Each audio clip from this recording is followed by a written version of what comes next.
Hey there, I'm super excited. My brother, who is a leader in Legal Shield, asked if I would come on to his weekly team meeting call and share some principles around success. And so I thought I would share some principles around mastering your productivity. I hope you enjoy it. And let me tell you something. What a great group and what a great company. Go check it out. Legal Shield. Here we go. You already know. My passion and my mission to help you unleash your greatness within. My heart goes out to the underdogs that's on their way. If you think you can go from good to great, okay, let's motivate. GreatnessWithin.com. TJ Hoisington. GreatnessWithin.com. Having said that, I'm going to get out of the way. I do talk to this gentleman like almost every day. I mean, like I said, whether texting, talking, what have you, he doesn't live far from me. He's been my best friend forever, as long as I can remember, because we used to share a bunk bed. Can you believe it? We're brothers, 13 months apart, but he's had a tremendous amount of success in the personal development arena. And many of you have read his book. Many of you don't know about his book because he wrote a book called If You Think You Can, and it's a best-selling book. And he's actually one of the top corporate trainers in the country. And he's just a great guy. So with that, I asked TJ to come on and share some thoughts and principles. What would he share to our team to help us have the biggest momentum in the summertime? So TJ Hoisington, I'm going to turn it over to you, brother. I got to tell you to unmute yourself. Okay, we're good. We're good. Out of the night that covers me, black is the pit from pole to pole. I thank whatever gods may be for my unconquerable soul. It matters not how straight the gate, how charged with punishments the scroll. I am the master of my fate. I am the captain of my soul. Listen, each one of you has greatness within.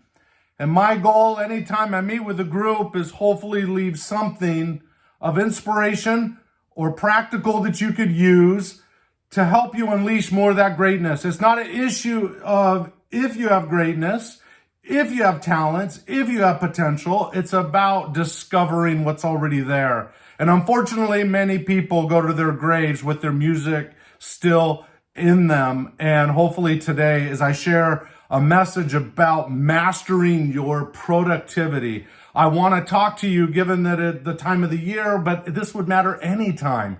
What are 9 steps that can help you be more productive in your day? So I hope you have a pen ready or some way. I know that we're going to record this, so feel free to listen to it and make notes later.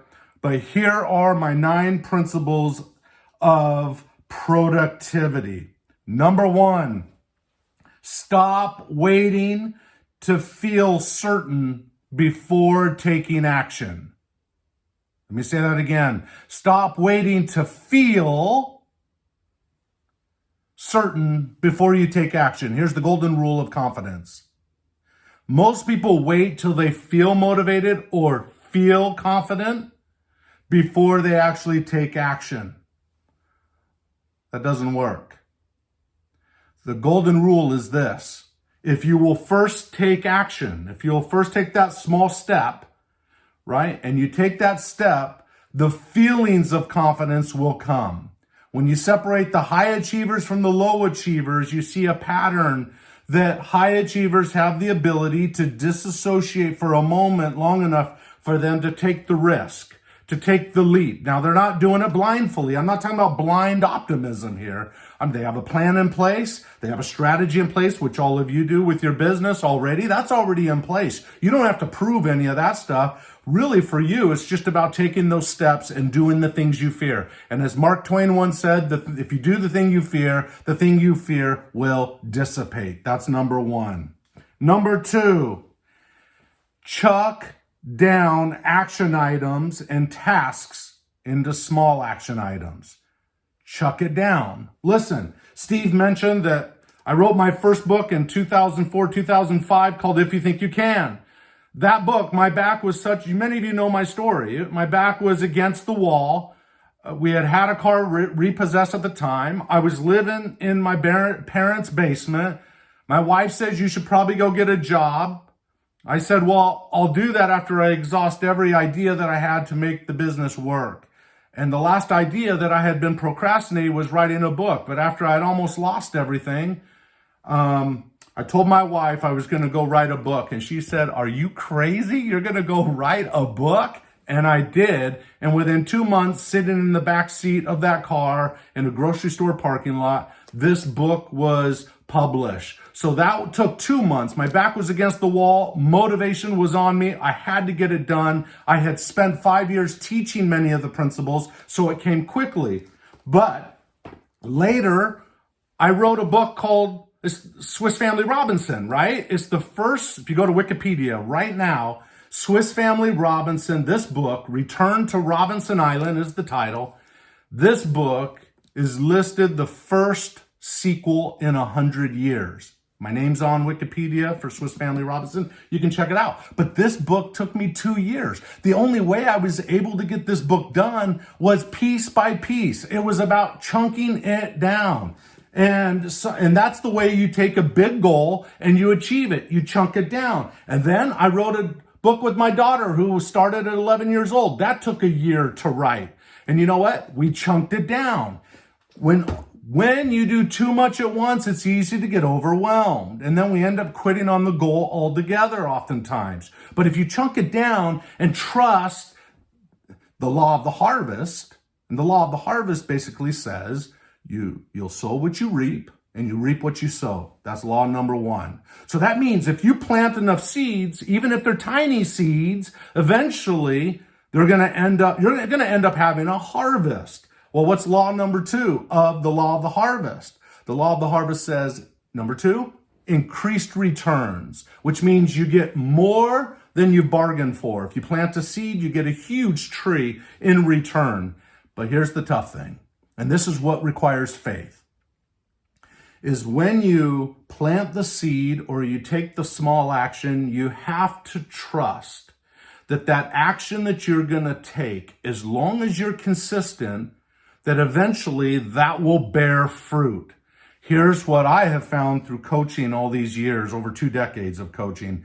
Many people don't hang on long enough to see the fruition of their goals. You have to stick it through, and all of a sudden doors will open and opportunities will show up out of nowhere, and you won't realize it's the 10,000 hour rule that Malcolm Gladwell talked about in his book Outliers, which is every expert out there, every professional athlete out there has spent roughly 10,000 hours in practice before they made the big time, if you will. And you know what? You can do the same thing, but you got to be consistent, and you have to trust the unknown during the process. Chunk it down and be okay with taking small steps. I always think in my mind, take 30 small steps and then take a huge step, right? Don't always take small steps. Sometimes you got to shake up the gears and you got to take a big step. You got to step out of that comfort zone and realize you're more capable than you think you are. Okay, that's number 2. Sorry, don't get me listen, I'll get going on this stuff. Okay, number 3, productivity comes down to focus. So there are 2 areas of focus that you can put as a little A and a B here. A, determine what is most important. What are your priorities? What are your values? And then make sure those are clear. Many people, as Zig Ziglar once said, are wandering generalities, or a leaf in the windstorm, because they're not precise, they're not focused, they're not clear. I wrote on the side of this piece of paper, Tony Robbins taught me when I used to work with him over 20 years ago, he would always say, a man with one, or a woman, doesn't matter, a man or a woman with one watch always knows what time it is. But a person with 2 watches is never quite sure. So remember this. A jack of all trades is a master of none. Get focused. Know your priorities. And B, the second part of that is, in terms of focus, is you've got to manage and eliminate your distractions. You guys are all self-business owners and so forth. Hey, you got to manage your distractions. There's a lot of distractions in this world. You got to manage your social media. You got to manage the news intake. You've got to manage the people that ping you all through the day. And although we want to be helpful to people and we want to be a servant leader, what we really want to move toward is mutual help, not just service all the time without taking time out for our own values, needs, and wants. It's a balance. That's a paradox. And what I see with a lot of leaders is that they are so helpful, right? If there was a paradox and you had one trait called helpful and you had another trait up the side that said assertive, which the definition for this would be to put forward my own needs and wants, what you see in a lot of leaders, and it's not effective, is that there may be a 10 on helpfulness, but only a 2 or a 3 on assertiveness or taking time out, putting your own needs and wants first. And here's what I find. You have leaders and workers inside companies, this is what I see, that go home exhausted every night. And I'll say, do you leave 2 or 3 or 4 or 5 things on your desk that aren't accomplished every day? And those leaders will tell me without batting an eyelash, every day they go home with things not done. Why? Because they're constantly helping everybody else out. So I teach leaders to do this. That's great that you want to be a servant leader. But as Jim Rohn would once say, self-sacrifice is not noble. Self-improvement is noble. Okay? So here's what I ask people to do. I say, hey, listen, this has to do with distractions. Next time someone comes to you and says, hey, I need your help on this, I tell leaders to do this. I'm happy to help you with that. But here's what I suggest you do. You do parts A, B, and C, and then call me back and I'll help you with D. What you're doing in that moment is you're teaching other people to become self-reliant. You're helping other people take more ownership for their own work. And that's where good leaders help people. They encourage them, they acknowledge them, they train them, they give them the tools, but then they set people free by having them hold themselves accountable. Okay, so productivity, that was focus. And 2 things are know your priorities and manage your distractions. Don't just let people come up and take your energy away all the time or you won't get stuff done. Number 4, where possible, block out time to complete tasks. Listen, if you have a sweet spot that works for you, when you tend to do really well and it's comfortable to make those phone calls, maybe there's a 3-hour block in your day, then block out all your distractions. Or maybe for someone like me, it's blocking out a certain time every day when I write and I focus and I block everything out so that I can be really effective. We all have areas where we're most effective. I know where I'm most effective. When I'm on a run, when I'm running, I'm in a place where I'm not usually distracted. I'm in my zone, trying to keep my legs moving. And then number 2, I find that I'm very effective on an airplane, right? Because I'm limited on where I can go and what I can do. So I tend to get a lot done. Or when I'm in the car, oftentimes I'm a content creator. So a lot of times great ideas will come to me when I'm in the car. So I make sure I'm effective by always carrying with me some form of a recorder. So I capture those ideas. All right. So block out the time to complete tasks. Number 5, and I love this, and it was stated, I took this from Mel Robbins, New York Times bestselling author. I love that she said this. Quote, own your mornings. Own your mornings. So one way to set up a successful day every day is to get up and be effective when you get up. So what that is, I don't know for you, but you've got to get into a routine, a rhythm that helps you become effective. And if you can start your day off right, hey, you'll be better off throughout the day. Number 6.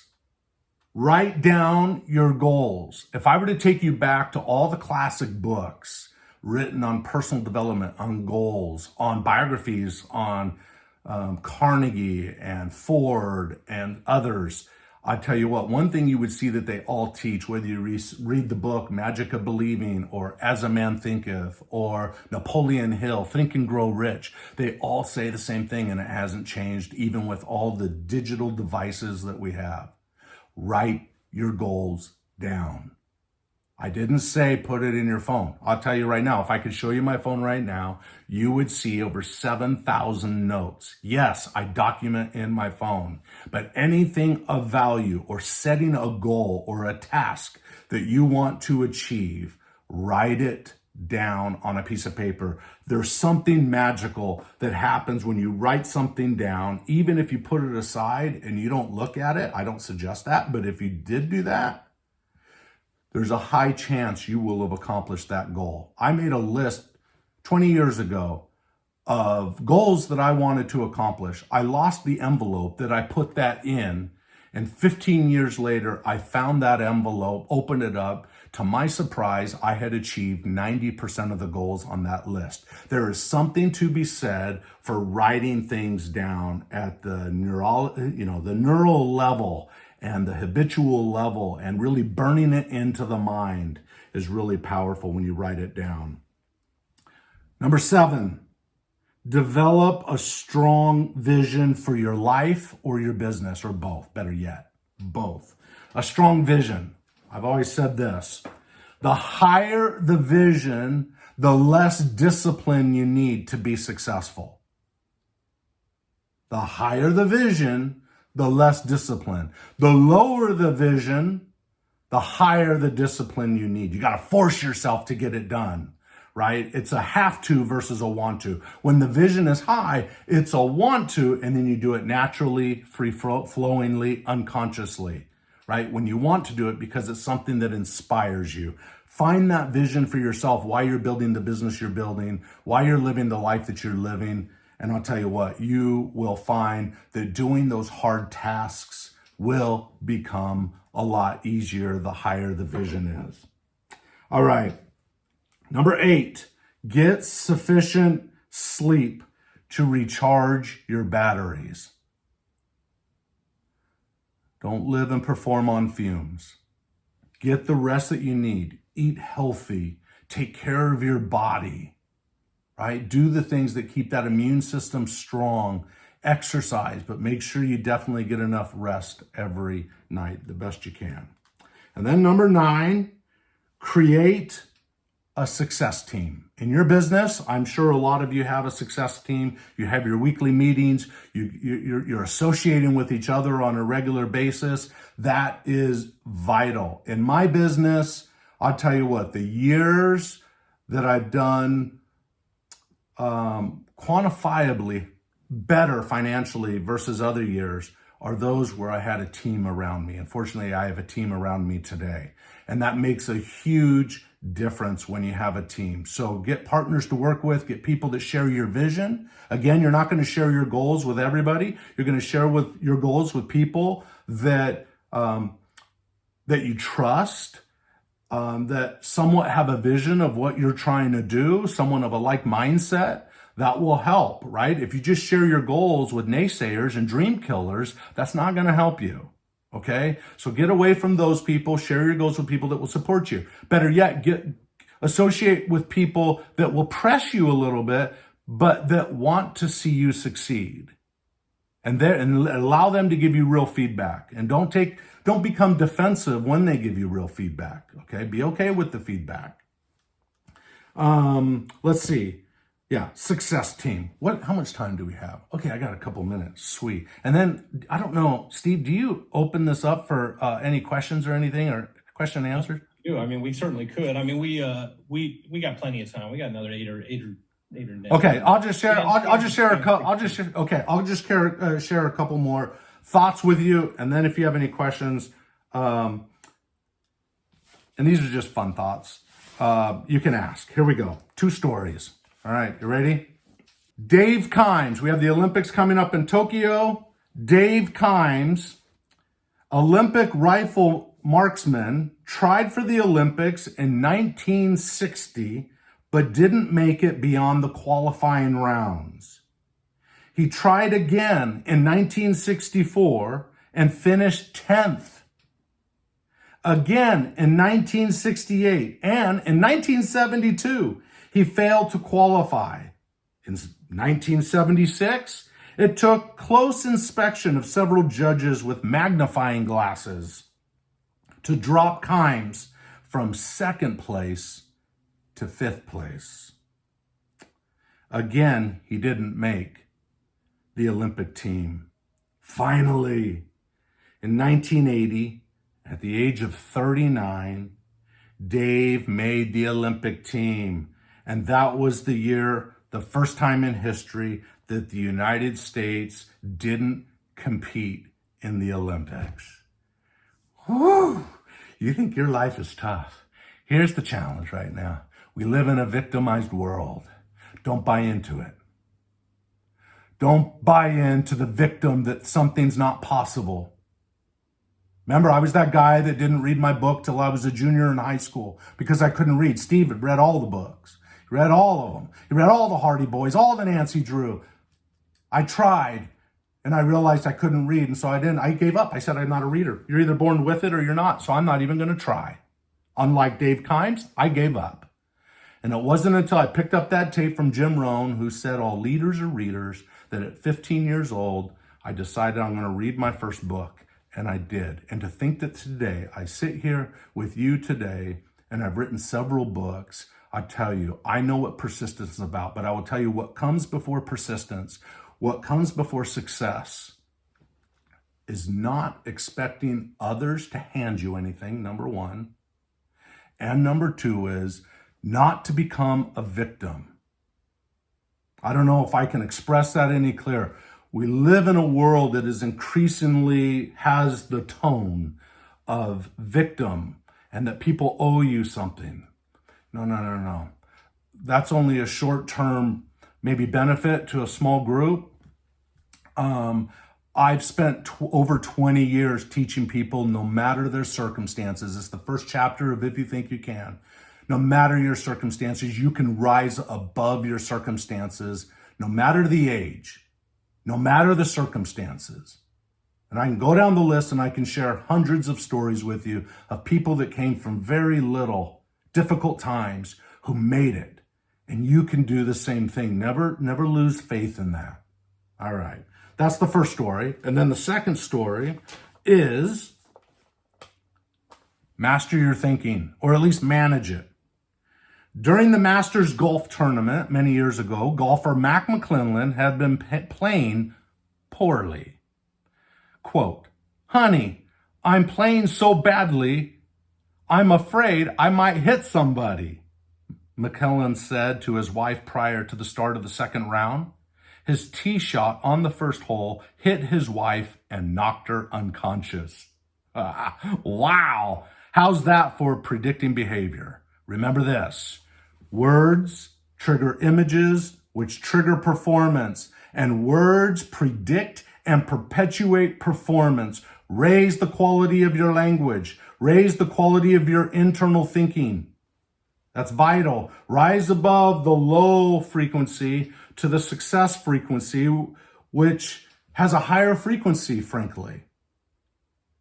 Just be careful what you buy into and what words you repeat over and over, because whatever you repeat over and over and over, you lay a seed, and eventually your external world harmonizes with those words, with that energy, with that field of success, if you will, or lack thereof. So make sure the words you're using, if you see yourself being critical of others, if you find yourself saying negative things, catch yourself and say, no, stop. What I mean is, and then restate it a better way. Get in the habit of correcting yourself. I remember when I was, 18 years ago, somewhere in that time frame, I found myself getting really upset when I would go to a store and I would go to pay for, let's say, a shirt.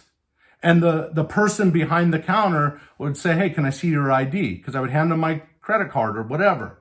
And they'd say, "Can you show me your ID?" And I remember internally, I would get so upset. Like, why would you question me? Why would you question me? I am who I am that I say.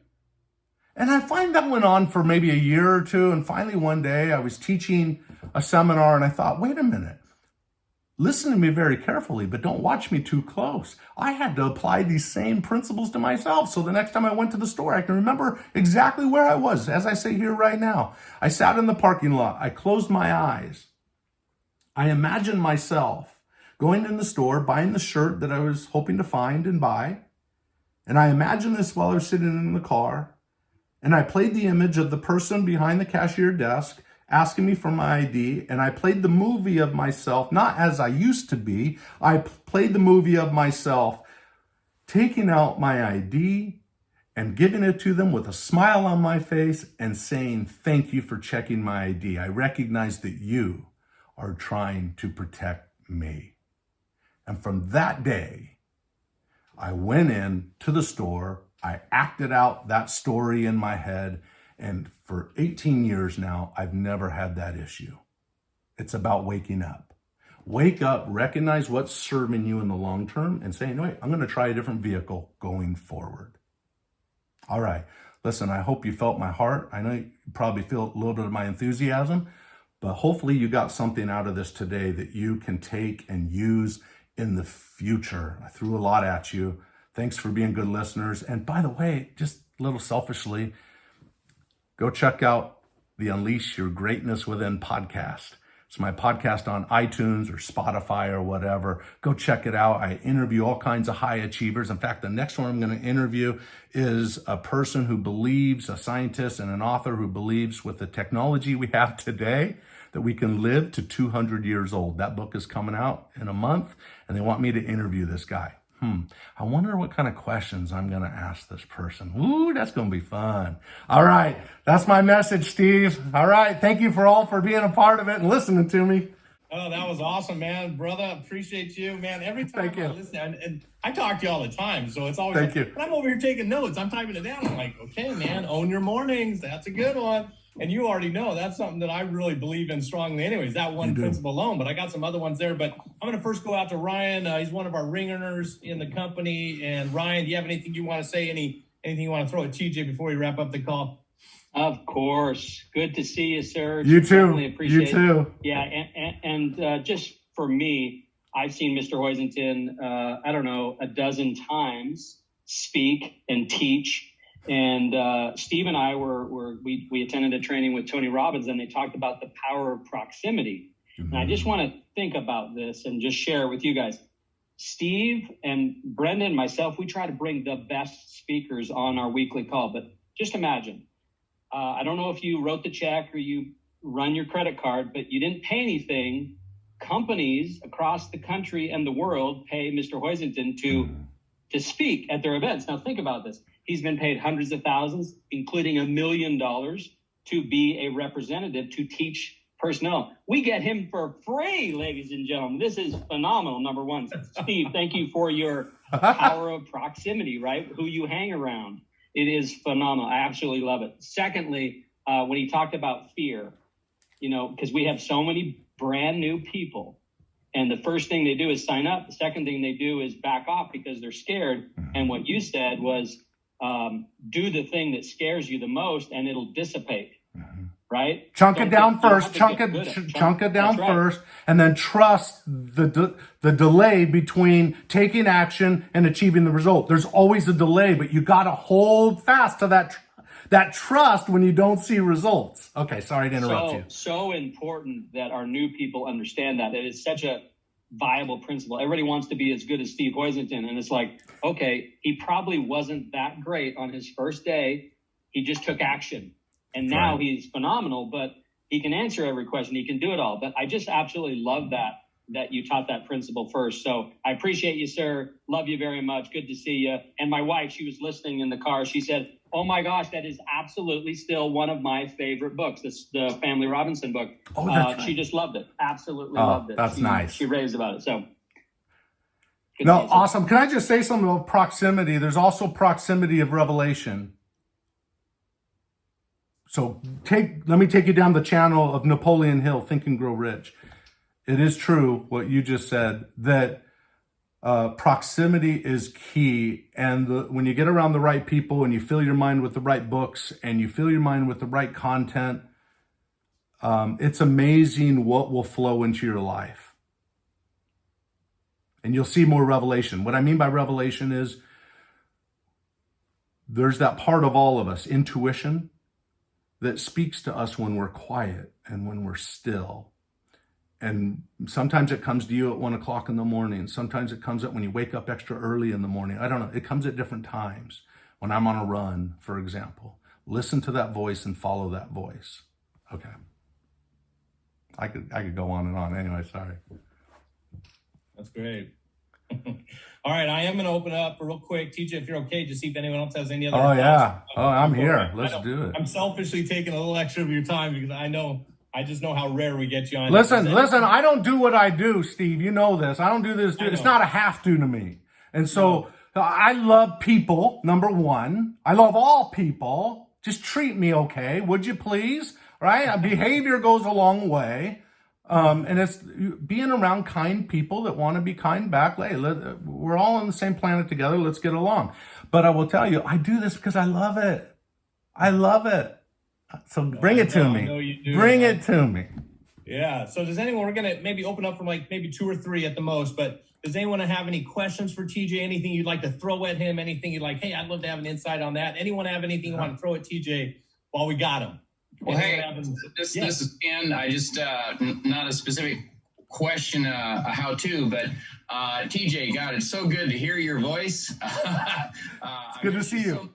I got to put on those audiobooks again, but tell me exactly how we get to your podcast. I'm not real familiar with that technology, so how do I go about doing that? No, that's a great question. It's really simple. So I would say, if you just download, if you have the app on your phone, let's just say, assuming you have a smartphone, and you click on the Apple Podcasts, or it's Google Play, I think, on Android, all you do is go into the search it box and just type in my name, TJ Hoisington, and the Unleash Your Greatness Within podcast will pop up, and boom, you can subscribe to it. And if you wouldn't mind, hey, this is a please.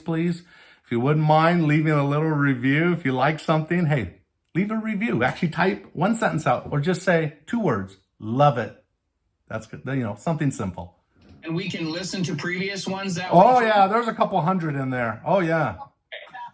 Yeah. Okay, we got 2 questions here real quick. I'm going to go to Sandra first, and then I've got one in the chat from Anthony. So, Sandra, go ahead. I just wanted to send him a big old smile. Yeah, you know it. Let me throw you a smile. Yeah. Thank you. I miss you so much. You too. I can't wait to see You're you beautiful. in person again. Oh, for sure. Amazing training. Thank you. Love you, girl. Yeah. I love you too. Yeah. I think the last time a lot of us saw TJ was like right before COVID, our last huge big event we had down in Washington. We had a big super regional, and TJ was one of our guest speakers. And that was like 2 weeks later. I love it. Yeah. You guys are like fam. Some of you are new, but for some of you that are new, I started with Legal Shield back when Steve did. And I had my dream that I had been dreaming with, and I went and worked with Tony Robbins. So that was a whole part of my storyline. But since then, because of Harlan Stonecipher, who's the founder of the company, it was because of him that my business took off overnight when he asked me to speak at the national convention and make If You Think You Can available to all associates around the world. And I just will be eternally grateful for Mr. Stonecipher that didn't know me from Adam and just read the book and called me up one day. It was a surprise to me and said, I've got you outnumbered 4-1. He was in a conference room where he said, I've got this person, and this person in the room, and we have a couple things to talk about. I said, oh, hello, everybody. How are you doing? And he said, TJ, I'd like to give you 2 A+. He says, number 1, I want to give you an A+ on your book. This is before he invited me to speak or anything. This is the first time I ever talked to him. I had sent him a copy in a 3-ring binder of my book. And I said, well, thank you, sir. That's really great. And he says, I want to give you a second A+ on persistence. I said, excuse me? He said, persistence. He goes, Bruce Redwine, who's my assistant, told me how many times you called to check up on me to see if I was reading your book in that 3-ring binder. And you called like 80 times in 1 month. I talk about persistence. I tell you what, my wife said, go out and call again. So anyway, and then he said, will you speak at my national convention in 2 months? And I thought, absolutely. Here I am living in the basement of my parents' house. I had a car repossessed.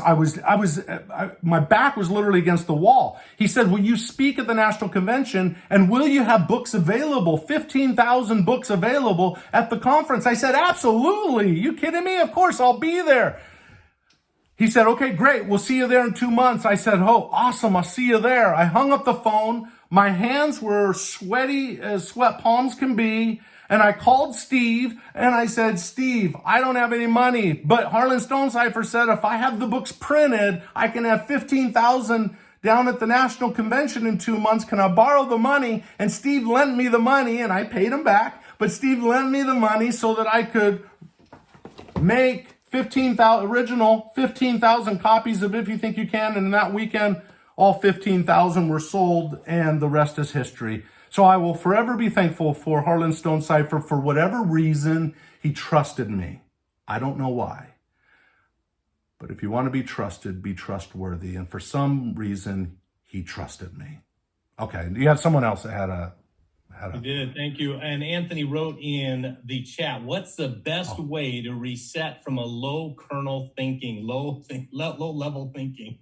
Love it. Low level thinking. How do you change? How do you reset from low level thinking, maybe on a day or even or maybe a time frame in your life? Well, yeah, time is not an issue. Listen, some of the oldest people I know have gone out later in life and created businesses. We can go through history and find people like that. Some of the young people we see the same thing, and vice versa. It doesn't matter. So what is something really simple you can do? It's no different than updating your phone every 3 months. You got to update your thinking. So how do you update your thinking? You got to pause in life, turn off the TV, turn off the radio, and read. And if you don't read, you get rickets of the mind. So that's number one, Jim Rohn would always say. But here's the other thing. We have Audible today. We have ways to listen to stuff, trainings like this, go back to and what you want to do is start filling your mind with can-do messages, with, here we go, abundance mindset messages, not scarcity mindset. Scarcity mindset means if there's a pie, then everybody gets a slice of a pie and that all the resources are limited. That's a scarcity mindset. An abundance mindset says, hey, there's enough opportunity and resources for everybody. If you're willing to have confidence and go ask for it, have confidence and put your stuff forward, and eventually the feelings of confidence will come and you'll just continue that momentum. But the key starts with what are you filling your mind with? You can give yourself vitamin D, vitamin zinc, vitamin C, all in words if you'll just start filling your mind with this kind of content until it becomes natural thinking for you. All right. That's great.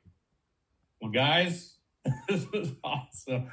Oh, TJ, come on, there's one more. There's one more. Give me one more. There's got to be one more. Do we have one more question for one TJ? more. There we go. Anyone got something for him? What became of the guy that didn't go to the Olympics? Wait, say the beginning of that again. I didn't catch all that. The guy who tried to get into the Olympics after 1980, what became of him? You know what? I never followed up. His name is Dave Kimes, Kimes. I don't know. Did he become a victim? I don't think so. What else did he end up doing? He had to pivot. And for many of you, because of COVID, this is a time of pivoting. So use the opportunity to pivot. Yeah. Love it. Good question, Dave. Yeah. All right. Well, now we're all going to race over to Wikipedia and find out whatever happened to Dave Kimes. Yeah. That's right. But that was a great story. All right. Anyone else have anything you want to throw at TJ before we wrap up the call? It's so good to see everyone. We got Hawaii on the line. We got Illinois here with one of our new associates, Nick. We got people all over the country. Anyone else have something? TJ, thank you. We love you. We love you. Keep smiling. When you see someone else without a smile, right, Sandra? Give them yours. All right. Hey, that was awesome, team. Let's go out there and rock and roll. This is a great week.